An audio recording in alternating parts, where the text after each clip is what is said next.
Hello বন্ধুরা, তোমরা সবাই কেমন আছো? আজকের ব্লগে তোমাদের সবাইকে স্বাগতম। আজকের ভিডিওতে আমি তোমাদের সাথে শেয়ার করব কিভাবে তোমরা মায়াপুর থেকে নবদ্বীপে যাবে আর সেখানে কি কি দর্শনীয় স্থান আছে। মায়াপুর লঞ্চ ঘাট থেকে 10 টাকা করে টিকিট কেটে আমরা উঠে পড়লাম লঞ্চে। তো সেদিন গঙ্গা পুজো হওয়ায় ভিড়টা একটু বেশি ছিল অন্য দিনের তুলনায়। গঙ্গা স্নিগ্ধ হাওয়া খেতে খেতে আমরা পৌঁছে গেলাম নবদ্বীপ ফেরিঘাটে। সেখান থেকে তোমাদেরকে ঘোরার জন্য ভাড়া করে নিতে হবে একটা টোটো ভাড়া 200 থেকে 300 টাকা হবে যদি রিজার্ভ করা হয়। ঘাট থেকে বেরোনোর সঙ্গে সঙ্গে একজন কাকিমা আমাকে তিলক পরিয়ে দিলেন।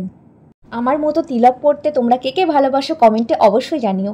টোটোয় চড়ে প্রথমে আমরা পৌঁছে গেলাম শ্রী শ্রী গোবিন্দ জিউ মন্দিরে। সেখানে রাধাকৃষ্ণকে ঠাকুরকে দর্শন করে আমরা বেরিয়ে পড়লাম শ্রী শ্রী বলদেব জিউ মন্দির দর্শনের উদ্দেশ্যে।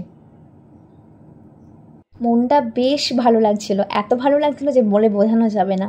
যতটা পেরেছি তোমাদের সাথে আমি শেয়ার করেছি। পরে আমরা চলে গেলাম শ্রী গৌরাঙ্গের জন্মস্থানে। তো দেখো বন্ধুরা, ভিতরে কত ভিড়। সেখানে গিয়ে দর্শন পেলাম শচী দেবীর, যিনি হলেন মহাপ্রভুর মাতা। তারপরে দেখতে পেলাম সবার প্রিয় গণেশ ভাইকে। সবাই গণেশ ভাই এবং মহাদেবের কাছ থেকে আশীর্বাদ চেয়ে নাও।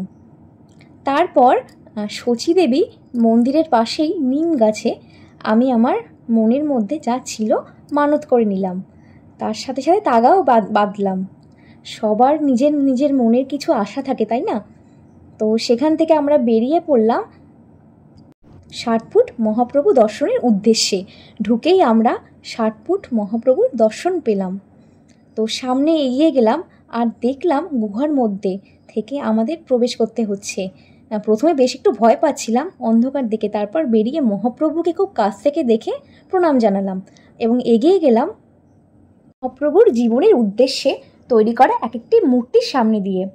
তো যেগুলো নিজের চোখে না দেখলে বোঝাই যাবে না যে এতটা সুন্দর। আমি যতটা পেরেছি ভিডিও ক্লিপ নিয়েছি।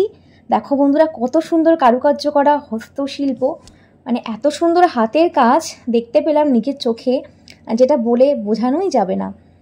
তারপর সেখানে আমরা এগুলো ভিডিও করলাম, ছবি তুললাম, ক্যামেরাবন্দি করলাম। তো ওই জায়গাটা ভীষণ পছন্দ হয়েছিল এবং এগিয়ে গেলাম সেখানে অবস্থিত মিউজিয়ামের উদ্দেশ্যে। দ্বীপে তোমরা কে কে এসেছো অবশ্যই কিন্তু কমেন্টে জানিও। এখানে আমরা বেশ অনেকক্ষণই সময় কাটিয়েছিলাম। তো আজকের আমার ভিডিওটা তোমাদের কেমন লাগলো জানিও কমেন্টে। ভিডিও দেখার জন্য আমার চ্যানেলটাকে অবশ্যই লাইক শেয়ার সাবস্ক্রাইব করো।